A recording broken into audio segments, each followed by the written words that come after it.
আপনারা জানেন ফ্যাসিস্ট শেখ হাসিনা সরকারের রেখে যাওয়া কিছু কুলাঙ্গার এখনো আমাদের আশেপাশে আছে এবং তারা ফনা তোলার চেষ্টা করছে।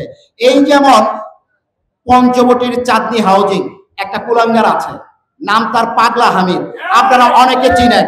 কেউ তার ভয়ে কথা এখনো বলতে চায় না। আমি বুঝি না কিসের ভয়।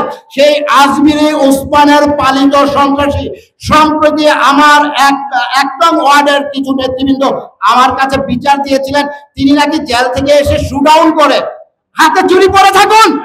আপনাদের সামনে এই কুলাঙ্গার কিভাবে শুডাউন করে গুলশান রোড দিয়ে তার মায়ের কবর জিয়ারত করতে যায়, কতটা স্পর্ধা কিভাবে পায় সে।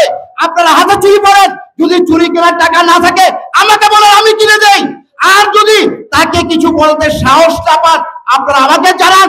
এই কুলাঙ্গারকে রাস্তায় পিটিয়ে আবার জেলখানায় করে দেওয়া হবে, কোনোভাবে তাকে প্রশ্রয় দেওয়া হবে না, প্রশ্রয় দেওয়া হবে না।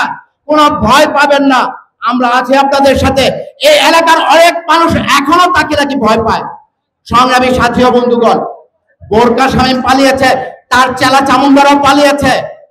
তারা এখনো মিছিল করে আজমিরি ওসমান নাকি দেশে ফিরবে বীরের বেশে। অয়ন ওসমানের পক্ষে পোস্টার ছাপায়, আমাদের লজ্জা হয়।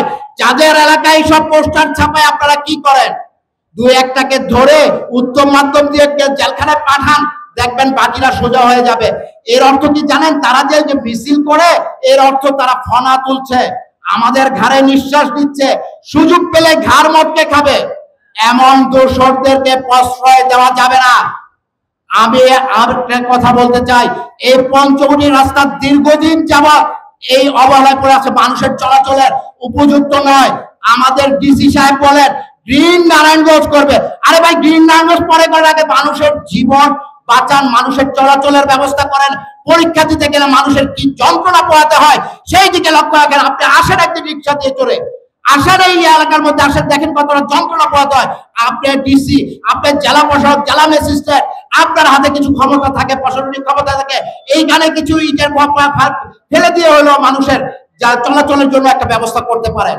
সংগ্রামী সাথী ও বন্ধুগণ, আমি ফতুল্লাহ থানার ওসি সাহেবকে বলতে চাই, দোসররা এখনো ঘুরে বেড়াচ্ছে, মামলার আসামি হয়েও ঘুরে বেড়াচ্ছে। কিভাবে? আপনারা কি ব্যারেন্ডা বাজেন? আপনারা কি এসব দেখেন না? আমি নিজে আপনাকে বেশ কয়েকবার কমপ্লেন করেছি, তাদের বিরুদ্ধে মামলা আছে, তাদের বিরুদ্ধে মোকদ্দমা আছে, ওইখানে মাদক বিক্রি হচ্ছে, তাদের বিরুদ্ধে ব্যবস্থা নেন। সংগ্রামী সাথী ও বন্ধুগণ, আমরা এমন এক নেতার নেতৃত্বে আছি যিনি মন্দ মানুষকে কখনোই পছন্দ করেন না, কখনো প্রশ্রয় দেন না, কোনো মাদক ব্যবসায়ীকেও প্রশ্রয় দেন না, কোনো সন্ত্রাসীকেও প্রশ্রয় দেন না। সুতরাং আমাদের সবাইকে সতর্ক থাকতে হবে। কোন রকম মন্দ মানুষকে প্রশ্রয় দেওয়া হবে না, কোন খারাপ মানুষকে প্রশ্রয় দেওয়া হবে না, কোন দোসরের সাথে তলে তলে পীড়িত করা চলবে না। যদি আমি আপনি দোসরের সাথে পীড়িত করে সেই দায় গিয়ে কিন্তু আমাদের নেতা আলহাজ মোহাম্মদ গিয়াসউদ্দিন সাহেবের কাঁধে গিয়ে বক্তায়, এটা আমাদেরকে মনে রাখতে হবে। আর সমাজের ভালো মানুষগুলোকে আমাদের এগিয়ে দিতে হবে। এখানে যারা আছে গ্যাস ভাইয়ের নেতৃত্বে, তাদের একজনের বিরুদ্ধে কোনো চাঁদাবাজির কোনো অভিযোগ নেই, ভূমিদস্যুতার কোনো অভিযোগ নেই। আমরা এমন সব মানুষের নেতৃত্বেই আমরা রাজনীতি করতে চাই